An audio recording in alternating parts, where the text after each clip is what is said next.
उत्तर प्रदेश की राजनीति ने एक बार फिर से धार पकड़नी शुरू कर दी है। मुद्दों पर बयानबाजी के बाद अब देश के सबसे बड़े सियासी सूबे के दो महारथी जमीन पर उतर रहे हैं, जिनके नाम हैं मुख्यमंत्री योगी आदित्यनाथ और पूर्व मुख्यमंत्री अखिलेश यादव। यूपी में आज सियासी शनिवार है। पूर्वांचल की राजनीतिक जमीन को साधने के लिए दो बड़े नेता राजनीतिक माहौल को गर्माते नजर आएंगे।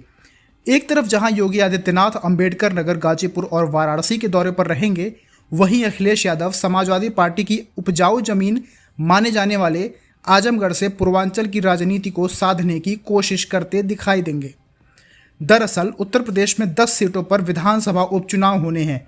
इसको लेकर भाजपा और समाजवादी पार्टी पूरे दमखम के साथ मैदान में उतर गई हैं। जिन 10 सीटों पर उपचुनाव होना है, उनमें पूर्वांचल और अवध बेल्ट की 4 सीटें भी शामिल हैं। इनमें अंबेडकर नगर की कटेहरी, अयोध्या की मिल्कीपुर, प्रयागराज की फूलपुर और मिर्जापुर जिले की मझवा विधानसभा सीटें शामिल हैं। इन सीटों पर पूर्वांचल की राजनीति को साध कर अपना वर्चस्व जमाने की कोशिश की जा रही है। सीएम योगी आदित्यनाथ और अखिलेश यादव के कार्यक्रम को इसी नज़रिए से देखा जा रहा है। इनमें कटेहरी और मिल्कीपुर सीट सपा के लालजी वर्मा और अवधेश प्रसाद, जबकि दूसरी तरफ फूलपुर और मझवा सीट भाजपा और सहयोगी दल निषाद पार्टी से प्रवीण पटेल और विनोद बिंद के सांसद बन जाने के बाद खाली हुई है। लोकसभा चुनाव में पिछड़ा दलित अल्पसंख्यक यानी पीडीए पॉलिटिक्स के जरिए यूपी की राजनीति में साइकिल दौड़ाने वाले अखिलेश यादव एक बार फिर से माहौल को अपने पक्ष में करने की कोशिश करते दिखाई पड़ रहे हैं।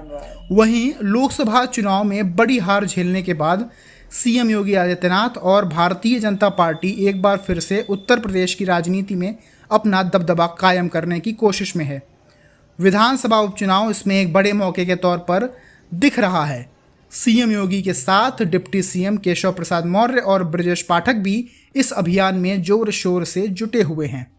सीएम योगी आदित्यनाथ आज अंबेडकर नगर में कई कार्यक्रमों में शिरकत करने के बाद गाजीपुर में पेरिस ओलंपिक खेलों में जिले में भाग लेने वाले खिलाड़ियों के सम्मान समारोह में शामिल होंगे।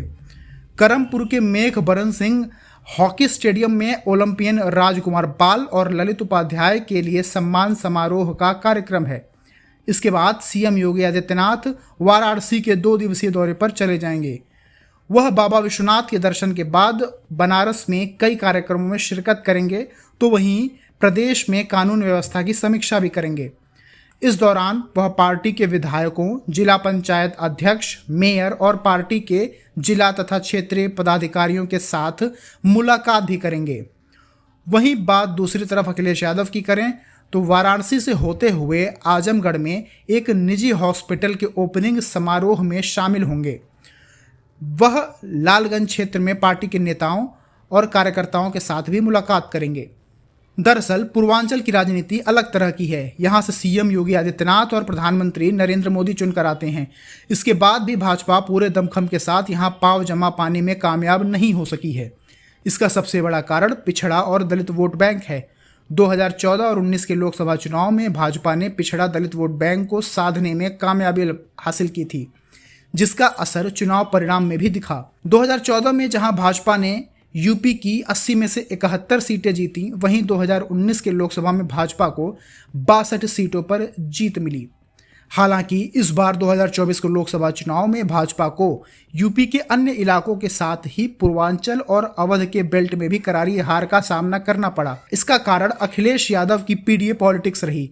पिछड़ा और दलित उम्मीदवारों के जरिए अखिलेश ने मुस्लिम यादव की राजनीति के दायरे को तोड़ने का प्रयास किया। इसमें वे काफ़ी हद तक कामयाब भी दिखाई पड़े।